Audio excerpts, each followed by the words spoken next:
আগে চেক করো, তারপরে বিশ্বাস করবা, ঠিক কিনা? তাহলে এখন থেকে একটা কিছু শুনলে বিশ্বাস করবেন? একজন এসে বলল, ভাইজান আপনার মেয়েরে দেখলাম আরেক ছেলের সাথে বাজারে ঘোরাফেরা করে, ওই রমনার বটমূলে দেখলাম আপনার মেয়ে আরেক ছেলেরে নিয়ে ফষ্টি নষ্টি করে, লোকের কথা বিশ্বাস করে বাসায় যে মেয়ের চুলের মধ্যে ধরে মাইর, আইজো মার কাইলো মাইর। এরকম হইতে পারে না? হয়তো ওই লোক আপনার মেয়ের মতো দেখতে আরেক মেয়েকে দেখছিল। এরকম হয় কিনা সমাজে? একজন এসে বললো, ভাই আপনি এখানে ভাবিরে তো দেখলাম ওই জায়গায় আরেক লোকের সাথে ঘোরাফেরা করতেছে, খবর রাখেন না বাসা? আপনি রেগে মেগে, ঘটনা কি? আমার খেয়ে আমার পরে আরেকজনের সাথে, যে এই বাড়িতে যে মায়ের, কোনো কথা নেই। দেখবেন যে ছোট্ট মারামারি থেকে এই ঘটনা অনেক সময় বিচ্ছেদ বা ডিভোর্স পর্যন্ত গড়ায়, ঠিক কিনা? ওই যে শোনা কথায় কান দিচ্ছেন, ফাতাবাইয়ুন, আপনি চেক করেন নাই। হয়তো আপনার স্ত্রীর মতো দেখতে বা আপনার স্ত্রী যে জামা পরে, যে পোশাক পরে, এরকম পোশাক পরে আরেক নারীকে দেখছে, আপনার বউ না এটা। আপনার মেয়ের ব্যাপারে যে তথ্য দিয়েছে এটা সঠিক নয়, সে আপনার মেয়ের মতো আরেকটা মেয়েকে দেখেছে, এসে আপনার কাছে বলে দিছে, আপনি বিশ্বাস করছেন। ভেজাল আছে না নাই? এই ভেজালগুলোকে থামানোর জন্য কোরআনে এই বিধানগুলো নাজিল করেছে কে? তাহলে ফরিদপুরের ভাইয়েরা, সমাজটারে সুন্দর রাখার তথ্য একটা শুনলেই বিশ্বাস করবেন না। সিলে কান নিয়ে গেছে, শুনলেই সিলের পিছনে দৌড়, নাকি? কি করবেন? আগে কানে হাত দিয়ে একটু দেখবো কান দুইটা আছে না নাই, তারপরে চিলের পেছনে দৌড়াবো। তাহলে এখন থেকে আমরা তথ্য একটা শুনলে বিশ্বাস করব। তাহলে কি করবেন? বলতে হবে কি করবেন? যাচাই বাছাই, জাস্টিফিকেশন অফ দ্য নিউজ। কোন নিউজ জাস্টিফিকেশন ছাড়া আমরা প্রচার করব, বিশ্বাস করব, শেয়ার করব না।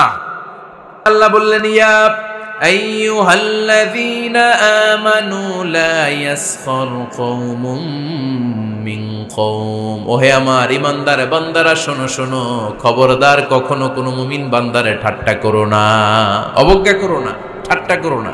তার মনে কষ্ট হয় এমন কোন কথা তারে বলো না। Never scoff of anybody. কাউকে নিয়ে ঠাট্টা করবেন না, তার দেহ নিয়ে, তার আকৃতি নিয়ে, তার বংশ নিয়ে। এক লোকের বাবা ছিল চোর, কিন্তু তার ছেলে অনেক ভালো। আপনি কি তারা বলতে পারবেন তুই চোরের ঘরের চোর? বলতে পারবেন? চুরি করছে বাবা, ওর কি দোষ? কথা বলেন। এগুলো কবিরা গুনাহ। আওয়াজ করে বলেন তো, কি গুনাহ? কবিরা গুনাহ। কারো আকৃতি নিয়ে, আমার ফরিদপুরের কলিজার টুকরা যুবক ভাইরা, কারো আকৃতি নিয়ে কখনো অবজ্ঞা করবে না, তুচ্ছ জ্ঞান করবে না। এটা কবিরা গুনাহ, এটা আল্লাহ খুব অপছন্দ করেন। এর কারণ আকৃতিটা আমাদের হাতে নাই। আমাদের কারো নাক লম্বা, কারো খাটো, আমরা কেউ কালো, কেউ সাদা, আমরা কেউ স্মার্ট, কেউ অন্যরকম। তো এই যে আমাদের এক এক ধরনের আকৃতি, এটা কি আমি বানাইছি? আপনি বানাইছেন? দিছে কে? এই জন্য কারো দেহের গঠন নিয়ে যদি আপনি অবজ্ঞা করেন, এটা প্রক্ষান্তরে আপনি স্রষ্টাকে নিয়ে অবজ্ঞা করলেন। কারো দেহের আকৃতি নিয়ে যদি আপনি তুচ্ছ করেন, তাকে তুচ্ছ করেননি, আমার রবকে আপনি তুচ্ছ করেছেন। চিল্লায় বলেন ঠিক কিনা? খবরদার, তুই কালু, তুই লম্বু, তুই মোটু, তুই কানা, তুই রোহিঙ্গা, আছে না নাই?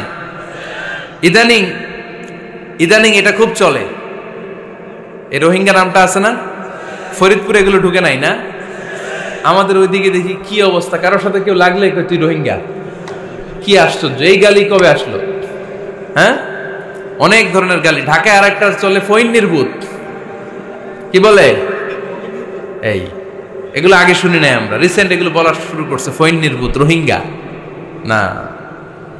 এগুলো বলে আপনি কাউকে অবজ্ঞা করতে পারবেন? পারবেন না।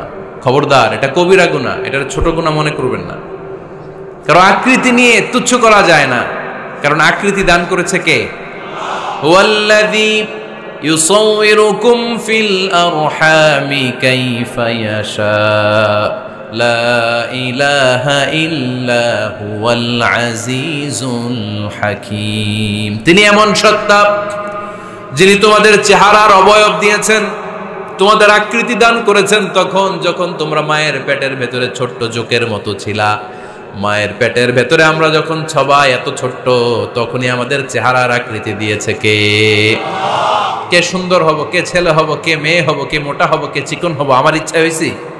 আওয়াজ করে বলতে হবে, কার ইচ্ছায়? প্রত্যেককে যদি আল্লাহ প্রত্যেকের নিজের চেহারা ডিজাইন করতে দিতেন, আল্লাহ যদি বলতেন তোমার চেহারাটা কেমন হবে তুমিই ডিজাইন করো, তাহলে আপনি আপনারা কেমন বানাতেন? হ্যাঁ বলেন, ফরিদপুরের ভাইরা বলেন, সুন্দর করে বানাতেন তাই না? সবচাইতে স্মার্ট, সবচেয়ে সুন্দর করে আমি আমার চেহারাটা বানাতাম যদি আমাকে ডিজাইন করার সুযোগ দেওয়া হতো। কিন্তু এই সুযোগ তো আল্লাহ দেন নাই। ডিজাইন স্বয়ং করে দিয়েছেন কে? কোন নারীকে যদি আল্লাহ বলতে এই নারীরা তোমাদের চেহারা কার কেমন লাগবে তোমরা বানাও, প্রত্যেক নারী কি করতো? বিশ্ব সুন্দরী করে নিজেকে বানাতো। খুদ ধরার মতো কোনো জায়গা সে নিজের জন্য রাখতো না, ঠিক কিনা? কিন্তু এটা আল্লাহ দেন নাই। এই আকৃতিটা আমাদেরকে সরাসরি দান করেছেন কে? খবরদার, আমাদের অনেকে বিকলাঙ্গ, আমাদের অনেকের হাত ছোট, পা বড়, দেখতে মোটা, কেউ চিকন কেউ কালো। খবরদার, কারো আকৃতি নিয়ে কখনো কোনো অবজ্ঞার সুরে, ঠাট্টার সুরে কোনো কথা আমরা বলবো না। রাজি আছেন? সবাই রাজি আছেন? আল্লাহ রাসূল সাল্লাল্লাহু আলাইহি ওয়াসাল্লামের এক সাহাবী ছিল, নাম ইবনে মাসউদ রাদিয়াল্লাহু তাআলা আনহু। ওনার পায়ের নলা ছিল খুব চিকন, অস্বাভাবিক চিকন, স্বাভাবিক না। তো উনিও এটা ঢেকে রাখতেন, দেখাতেন না কাউকে। একদিন উনি খেজুর পাড়ার জন্য খেজুর গাছে উঠলেন। খেজুর গাছে ওঠার পরে নিচ থেকে সাহাবারা পায়ের চিকন নলা দেখে ফেলছে। দেখে সবাই হাসি, সবাই হেসে কুটি কুটি। বিশ্বনবী বললেন, হেসো না, খবরদার, আমার ইবনে মাসুদের পায়ের চিকন নলা দেখে হেসো না। আমার ইবনে মাসুদের এই পায়ের চিকন নলা যদি মিজানের পাল্লায় উঠিয়ে দেয়া হয়, কিয়ামতের দিন উহুদ পাহাড়ের চেয়েও ভারী হয়ে যাবে। খবরদার, আমার ইবনে মাসুদকে আমার আল্লাহ অনেক পছন্দ করে, তার পা চিকন দেখে তাকে তুচ্ছ করো না। আল্লাহর হাবিব সাল্লাল্লাহু আলাইহি ইসলামের 11 জন স্ত্রীর মধ্য থেকে একজন স্ত্রী ছিলেন একজন স্থূল আকৃতির, অবিসিটি ছিল, একটু মোটা। ওনার নাম ছিল সাফিয়া রাদিয়াল্লাহু তাআলা আনহা। আম্মা জান আয়েশার সাথে একবার সাফিয়ার ঝগড়া। নবীদের বউদের মাঝে মাঝে মাঝে ঝগড়া হতো, তবে সেটা হতো মধুর ঝগড়া। সুবহানাল্লাহ পড়েন। আম্মা জান আয়েশা রাদিয়াল্লাহু তাআলা আনহার বাসায় একদিন বিশ্বনবী বসা ছিলেন। আরেকজন স্ত্রী, বিশ্বনবীর আরেকজন স্ত্রী রান্না করে কিছু খাবার আম্মা জান আয়েশার ঘরে পাঠিয়েছেন।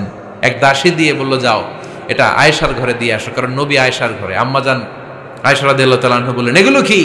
ওই দাসী বলে, তরকারি। কে দিছে? অমুক স্ত্রী। কেন দিয়েছে? আমি কি রান্না করতে পারি না? তোমরা রান্না তোমরা খাও। এই কথা বলে পাতিল সহ উড়ায় মারছে চেহারার মধ্যে। এর কারণ ওনারা মানুষ ছিলেন, মানবীয় ব্যাপারগুলো ওনাদের মধ্যেও কাজ করত। আবার এক স্ত্রী ঝোল দিয়ে রান্না করে কিছু খাবার নিয়ে এসেছে। আম্মা জান আয়েশা রেগে মেগে ওই ঝোল নিয়ে ওই স্ত্রীর গালের মধ্যে মেখে দিয়েছেন। বিশ্বনবীর আরেক বউয়ের গালের মধ্যে ওই ঝোল লাগাই দিস। এবার ওই স্ত্রী বিশ্বনবীর কাছে যেয়ে বলে, ইয়া রাসূলুল্লাহ, দেখেন আয়েশারে আপনি বেশি আদর করেন তো, দেখেন কি করে আমাদের সাথে। এই যে আমাদের গালের মধ্যে ঝোল মাখাই একেবারে মেকআপ বানাই দিচ্ছে। বিষ্ণু ইসা ইসলাম বললেন, তাই আয়েশাকে ডাকো। আম্মা জান আয়েশা রাদিয়াল্লাহু তাআলা আনহা আসলেন। আল্লাহ রাসূল সাল্লাল্লাহু আলাইহি ওয়াসাল্লাম বললেন, তুমি কি আমার এই স্ত্রীর সাথে এমন আচরণ করেছো? আম্মা জান আয়েশা বললেন, করেছি। কেন? আম্মা জান আয়েশা বললেন, তখন মেজাজটা গরম ছিল, এখন বুঝতে পারতেছে আসলে এই কাজটা করা ঠিক হয় নাই। এবার বিশ্বনবী বিচার করবেন। বিশ্বনবী বললেন, আল কিসাস, যেমন করা হয়েছে বিচার হবে তেমন। তোমার গালে যেমনি ঝোল লাগাই দিছে, তুমি একটু ঝোল নিয়ে আয়েশার গালে লাগাই দাও। সুবহানাল্লাহ পড়বেন না? ওই স্ত্রীও কিছু ঝোল নিয়ে আম্মা জান আয়েশার গালে লাগাই দিল। এখন দুইজনে হাসতেছে, বিশ্বনবীও হাসলেন, আরশের উপর থেকে খুশি হয়ে গেলেন কে? তো স্ত্রীদের মধ্যে মাঝে মাঝে এটা ঘটতো। সাফিয়া রাদিয়াল্লাহু তাআলা আনহা ছিলেন একটু মোটা। আম্মা জান আয়েশা বললেন, ইয়া রাসূলুল্লাহ, দেখেন আপনার মুটি বউ, আপনার মুটকি বউ, এই মুটি বউ বলে একদিন একটা গালির মতো দিয়ে ফেলছে। আল্লাহ রাসূল সাল্লাল্লাহু আলাইহি ওয়াসাল্লাম রেগে গেলেন, বললেন, আয়েশা এটা কেমন কথা? তুমি বললা মুটি, আমার সাফিয়ারে তুমি মুটি বলে গালে দিলা রে আয়েশা। ইয়া আয়েশা লাকাদ কুলতি লা কালিমা লাউ মুজিজাত বিমাইল বাহরি লামাজাজাতহু। এমন একটা মন্তব্য তুমি সাফিয়ার ব্যাপারে করে ফেলেছো রে আয়েশা, এই কথাটা যদি সাগরের নীল পানির মধ্যে ছেড়ে দেয়া হয়, এই কথার পঙ্কিলতার কারণে, এই কথার কর্দমাক্ততার কারণে, এই কথার পঙ্কিলতার কারণে সাগরের সব পানিগুলো মুহূর্তের মধ্যে কালো হয়ে যাবে। এই কথাটা সাগরে ফেলে দিলে সাগরের নীল পানি পুরোটা কালো হয়ে যাবে। আয়েশা, খবরদার, কাউকে তুচ্ছ করে অবজ্ঞা করে কখনো কিছু বলা যাবে না। এই জিহ্বাটা এটা ভয়ঙ্কর একটা অঙ্গ। বেশিরভাগ পাপ এই জিহ্বা দিয়ে হয়। কি দিয়ে হয়? এজন্য সাহাবারা জিহ্বা ধরে মাঝে মাঝে জিহ্বার মধ্যে ব্যাত মারতেন। আর বলতেন জিহ্বা তোর জন্য আমি আটকে যাব কিয়ামতের দিন। আমলিক আলাইকা লিসানাক, নিজের জিহ্বার মালিক নিজে হন। আপনার জিহ্বার মালিক যেন শয়তান না হয়ে যায়। জিহ্বা আপনার, শয়তানের ভাষায় আপনি কথা বলেন কেন? খবরদার, প্রতিটা কমেন্ট, প্রতিটা কথা, প্রতিটা মন্তব্য, এগুলোর ব্যাপারে কিয়ামতের দিন পাই টু পাই করে আপনার কাছে আল্লাহর সুপ্রিম কোর্টের কাঠগড়ায় দাঁড় করিয়ে আপনারা জিজ্ঞেস করবে কে? এজন্য বিশ্বনবী বলছেন মাইয়াদমানলি মা বাইনা লিহিয়াইহি ওয়া মা বাইনা রিজলাইহি আদমান লাহুল জান্নাহ। আমার কোন উম্মত যদি দুইটা অঙ্গের গ্যারান্টি আমারে দেয়, আমি আমার উম্মতকে জান্নাতের গ্যারান্টি দেব। দুইটা অঙ্গের, একটা হলো জিহ্বা আর একটা লজ্জাস্থান। দুই চোয়ালের মাঝে যা থাকে লিজ্জা জিহ্বা, আর দুই পায়ের মাঝখানে যা থাকে লজ্জাস্থান। এই দুইটা অঙ্গের গ্যারান্টি যদি বিশ্বনবীকে আপনি দেন যে নবী জিহ্বা আর লজ্জাস্থান এই দুইটা অঙ্গের কোনো পাপ আমি করব না, নবী বলে আমি দুনিয়ায় তোমার জান্নাতের গ্যারান্টি দিলাম। এজন্য জিহ্বাটারে সামলান, যা মনে চায় বললেন না। খবর আছে না নাই? খবর আছে। মা ইয়ালফিযু মিন কাউলিন ইল্লা লাদাইহি রাকীবুন আতীদ। যা মুখ দিয়ে বের হয় লিখে রাখার জন্য দুইজন ফেরেশতা রেডি করে রেখেছে কে? চিল্লায় বলেন। যতদিন আমরা বেঁচে থাকবো ততদিন থাকবে আমাদের কাঁধে। আমরা মরে যাবো, এই ফেরেশতারা উড়াল দিবে, ঠিক কিনা? এজন্য সাবধান। আমলিক আলাইকা লিসানাক, নিজের জিহ্বার মালিক নিজে হন। মন যা চায় মুমিন তখন ইচ্ছা মতো মন মতো কোনো মন্তব্য ছুটতে পারে না। বিশ্বাসী বলে যদি নিজেকে দাবি করেন, নিজের জিহ্বার মালিক নিজে থাকার দরকার আছে না নাই?